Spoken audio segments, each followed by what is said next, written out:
Yo, what is going on, guys? My name is TamezTech and welcome to a new video. Today we're going to be taking out a really interesting Pokemon. We got Shadow Talonflame in the building.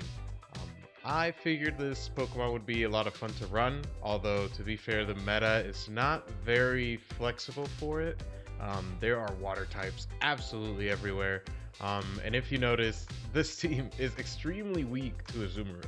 So if you see an Azumarill anywhere, you're probably going to lose. I wouldn't recommend this team for climbing or anything like that. We did get our season high of 2602 with this team. So we got, I believe, rank 260 on the leaderboards or something like that. But again, take that with a grain of salt. There is Azumarill everywhere up in this elo, so I doubt climbing with this team would be very good. But yeah, let's go check out the team and see what we cooked up here. So we got Shadow Talonflame in the lead. We have Malamar in the save swap, which is really interesting. Honestly, it put in a lot of work, and you know, the tried and true Diggersby in the back will usually put in some work. So yeah, just a fair warning if you guys didn't read the warning in the beginning. If you are sensitive to lights, or you have like a risk of epilepsy or something like that, like a seizure, be a little bit careful with this video. Maybe avoid watching this one. There is a bug in the game that makes Malamar side waves look really flashy and bright, and honestly, I was even having trouble playing the game because it was actually making my head hurt and it was making me a little bit dizzy. So if you have this sensitivity, maybe skip this one. But without anything more to say, let's check out these battles.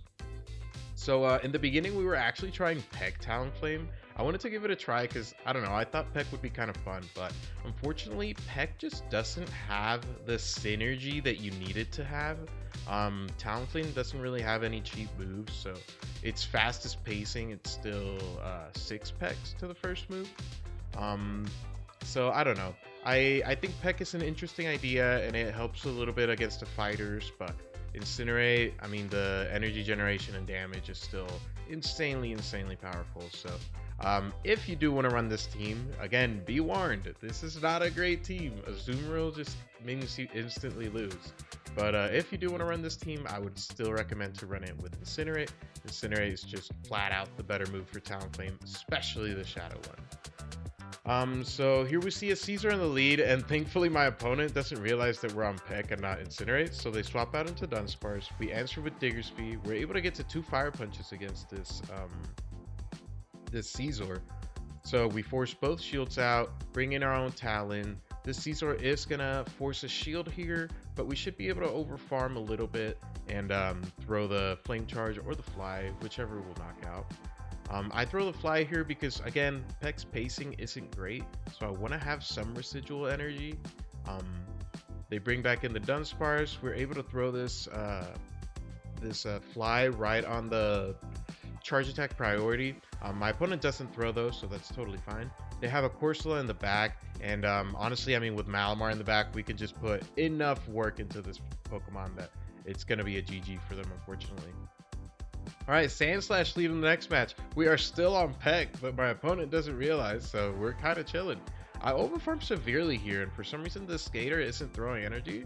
So, you know what? I'm just going to take it. I'm going to save my Talon here, bring in the Malamar, and see what we can do. We can't survive a Hydro with Malamar. Malamar is actually surprisingly tanky if you have a high rank one. So we can survive a Hydro. We can still get to double foul play after all these Shadow Claws. So this Gator isn't going to be able to farm us all the way down. I try. I actually miscount by 1 here, which ends up punishing me quite a bit. And my only play here is to just farm this all the way down. And yeah, there's an Azumarill in the back. So I don't know if playing this a little bit better would have helped. Unfortunately, I just don't really see a win con at this point. I'm gonna try my best here. Maybe just full send the flame charge against this A-slash, but I mean, if they shield this, it's pretty much game over, right? So yeah, my opponent shields that. They know they have the game won, especially because I'm on freaking Peck and not Incinerate. And yeah, that'll be a good game. We'll bring in Diggersby here, see how much this Fire Punch does, but I don't even think it knocks out. And again, even if it does, the Azumarill just has to get to an Ice Beam realistically, so that's going to be a GG. But yeah, all right, well, this is the last game with Peck, thankfully, so we should be going into Incinerate right after this match. But yeah, I wasn't really thinking about how weak we were to Azumarill. I don't really consider Talonflame super weak to Azumarill, just because, I mean, you can survive a move and you can get 2 Flysoft or a Brave Bird into them. But Shadow Talon's just a little too tricky to run against it. The bubbles really chunk, and you don't really get to as many moves as you'd want to if you no shield. All right, great lead in the next match. We see Kanto Marowak, and I'm a little bit scared this might be that really RPS tryhard team from last season. If you don't remember it, it was Shadow Kwak lead, Fortress Safe Swap, and Basti in the back. So I really want switch this game, right? I don't want this Fortress on my Malamar by any means. So I'm just going to full send both Flame Charges on alignment. This next Incinerate should knock out the Marowak. So even though they get my shield here, I should be fine. And my Diggersby can do cleanup in the back. But they actually bring Togekiss. And look at those double boosted Incinerates doing 45% of Togekiss's health. Absolutely nuts. My opponent smartly capitalizes us on the Aura Sphere when we get to our fly. But we can just bring in Diggersby here, kind of like soak in this energy. I could have brought in Malamar, but I was a little bit scared that they had Gleam. So I wanted to force them to have to go for 2 moves if they wanted to knock out. And yeah, they have a Moltres in the back, so I'm gonna full send this Fire Punch just to put it into superpower range, and I'm gonna no shield whatever comes, right? If they Brave Bird, I can Fire Punch. If they don't, then I don't. They Brave Bird, and we actually survive. We have the rank 11 Malamar. You can see on the left there of the screen. It's a 213-15. We survive a Brave Bird from a Galarian Moltres after all the Sucker Punches. And yeah, that is absolutely insane. We have the Fire Punch for this Togekiss. We're able to get the farm down right before they get to the Aura Sphere. And we're able to escape with that win. A little bit close for comfort, but we still do get it.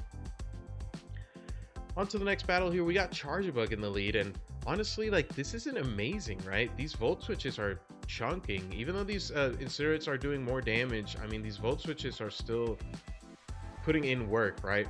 I probably should have gone for the full farm down here. I think the next Incinerate knocks out. So a little bit of a misplay by me. They bring in a Azumarill, and man, this is a little bit tricky, but let's see if we can escape with this win, right? We do have a shield advantage. We have a Azumarill kind of where we want it. To be fair, like, Diggersby is probably our best matchup into it. And it's just like a hard loss. So if Diggersby can put in enough work here, maybe we can come in and get a crazy farm down with Malamar afterwards, right? So Azumarill is going to throw right before we get to our second Scorching Sands. We're just going to let this go as Diggersby. Bring in the Malamar, see if we can put in a lot of work into this Azu. They're going to bring in the Charjabug, and I think I'm just going to double shield here and farm them all the way down. I know this is their play, right? They want me to double shield here, but I also feel like my Talon might have a little bit of play in the back still. With the way they're playing this matchup. So I'm going to save my Talon. I'm not going to catch. And it's actually just a Corsola in the back.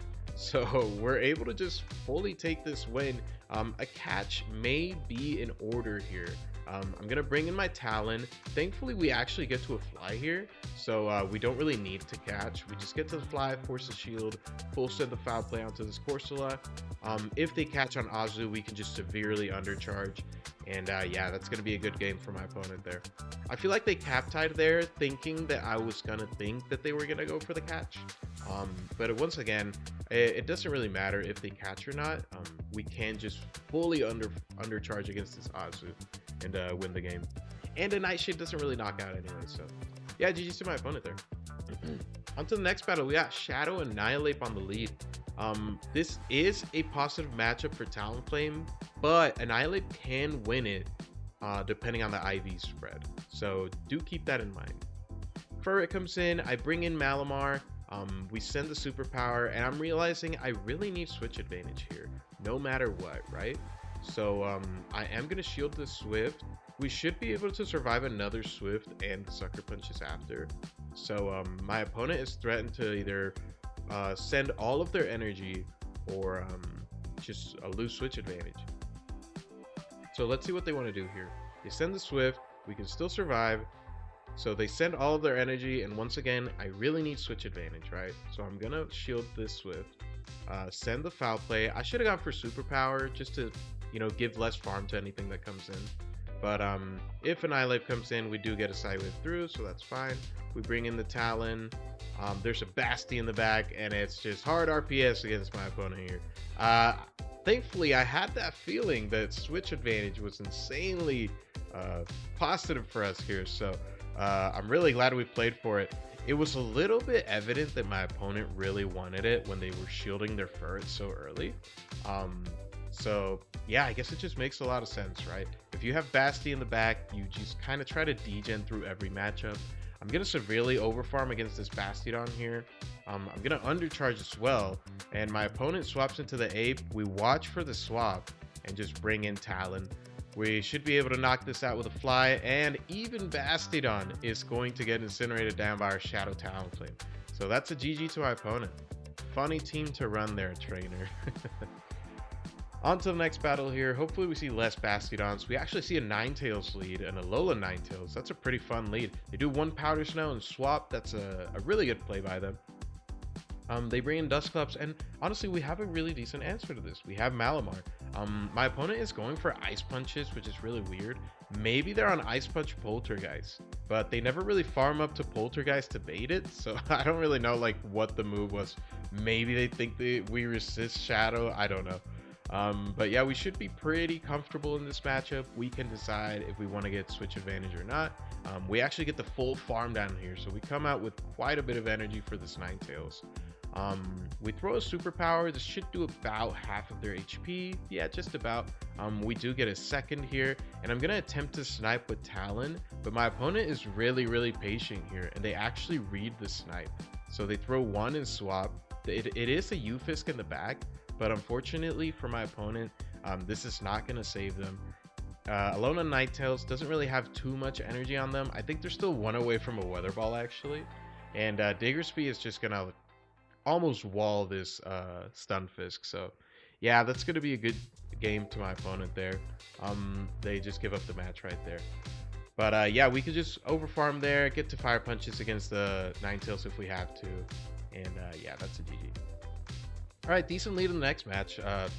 Jumpluff on the lead, which is definitely weird. They bring in for Alligator, and honestly, this is what I hate about running Talonflame in the lead. If someone swaps out into a Pokemon and you throw an Incinerate, you are stuck there for quite a bit. So this Gator got basically a 3 Shadow Claw head start because I threw that Incinerate, right? So we are really far behind with Malamar. I think I'm just going to take this shield advantage and bring in my Diggersby and see what we can do here. We might need to like double shield to farm this thing all the way down, but I think I'm okay with that. I think I have to play to this win con, right? So we're going to shield the first Hydro. This Gator has a lot of energy on it. You could argue that I could have Fire Punched here a little bit earlier, but I was just a little bit scared to get Cap-Tied. We no shield the second Hydro, and you're gonna see that is a very bad misplay by me. This opponent was actually severely core broken by my Diggersby, and yeah, they have a Carbink in the back, so unfortunately we're not going to be able to take this game. If I had double shielded my Diggersby and just fully went for it, I think we would have had play, but unfortunately this Carbink, they really just have to throw like any move, Power Gem, Rock Slide, whatever, and we're just going to be too low to deal with the Carbink and the Jumpluff. And yeah, that's going to be a good game. A lot of Gator safe swaps, man. On to the next battle here. We got Talonflame into Florges. This is a tricky battle. They have Chilling Water now, and it's a little bit scary, but judging by these Fairy Winds that aren't doing too much damage, we actually realized last second that we win the 1-to-1s. Like, we win the one shield scenario here. So We throw this flame charge. My opponent is likely to shield this if they want switch advantage, which they do. But yeah, we should survive this chilling water pretty confidently. So I'm just gonna play to this scenario, play the ones here. We should come out at neutral attack because of the flame charges kind of getting rid of the chilling water debuffs. They bring in a Primeape, and I don't know why, but my opponent throws energy here. They could have actually gotten the full farm down, but maybe they thought we were on our 2 cycle. Regardless, we can bring in Malamar here. I'm a little bit scared of a close combat here, so I'm going to shield. My opponent very smartly baits us, and they bring in a Fortress, but this Fortress has Volt Switch, not Bug Bite. So we bring in Diggersby, and yeah, that's going to be a GG. All right, on to the next battle here. We got Talonflame into Scizor, and now we actually have Incinerate, so this is a definitely good matchup for us. My opponent doesn't do a Bullet Punch and swap because they want to get that extra energy on Gator to guarantee the good alignment. And once again, at this point, I can't really guarantee alignment, but if I can guarantee shields, I can align that Scizor into my Diggersby. And honestly, Diggersby up energy is a Scizor counter. So yeah, my opponent is gonna have to throw energy here. I don't know if I want to get the second shield. I guess not. Just giving Gator the farm down is too scary for this team.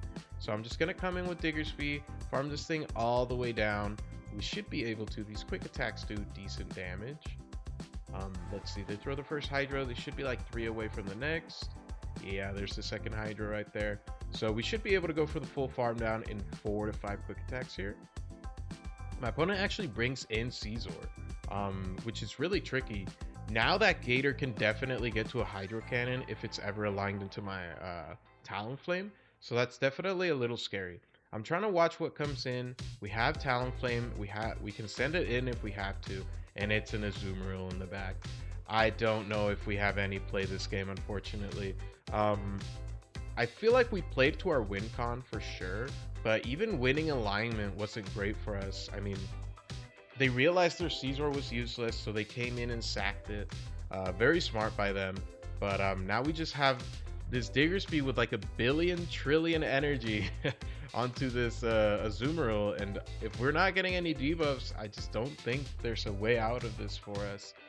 They throw their first Ice Beam here. They should be 4 away from the next, but it does not look like we're going to be able to outpace them.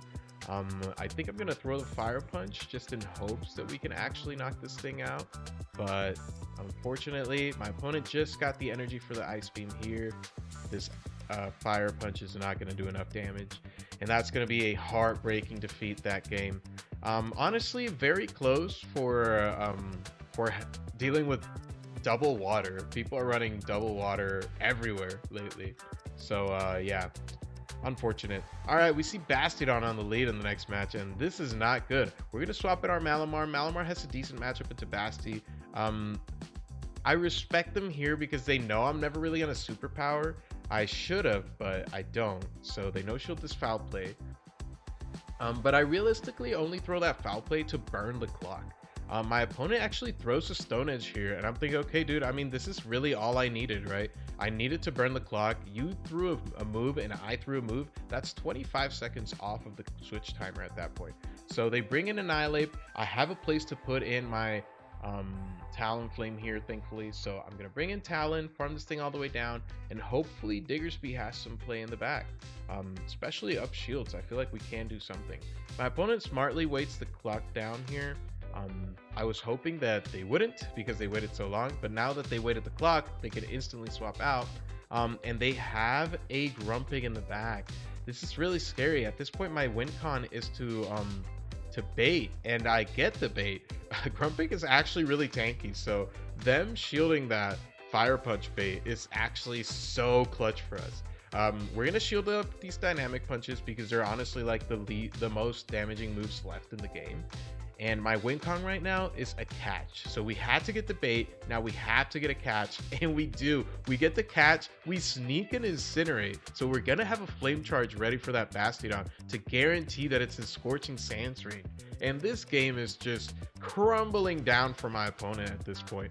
We can bring in Diggersby into the Basti. We can overfarm severely here. Throw the Scorching Sands right before a move. We should be able to still survive a dynamic punch if we have to, so I don't want to play it too risky here. But at this point, this Grumpig is so low that we can just go for the quick attack down, and that's going to be a good game. What an insane play, I have to say. That was really decent stuff.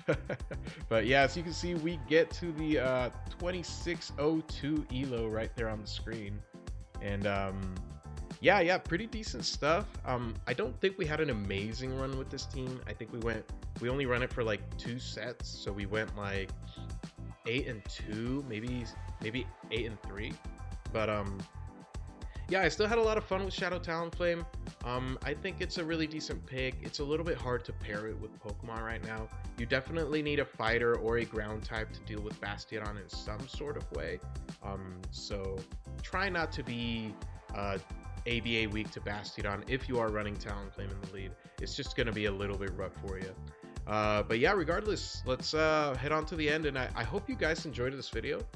I'm coming out with another video tomorrow with regular Sableye, so if you are interested in that, feel free to subscribe, check those videos out. We have all of our socials up there. We also have a link tree link down in the description below, so if you want to follow me on Instagram, X, TikTok, or check out my Twitch live streams. We stream almost every single day. So if you want to check those out, check out the link in the description below, and I'll see you guys tomorrow.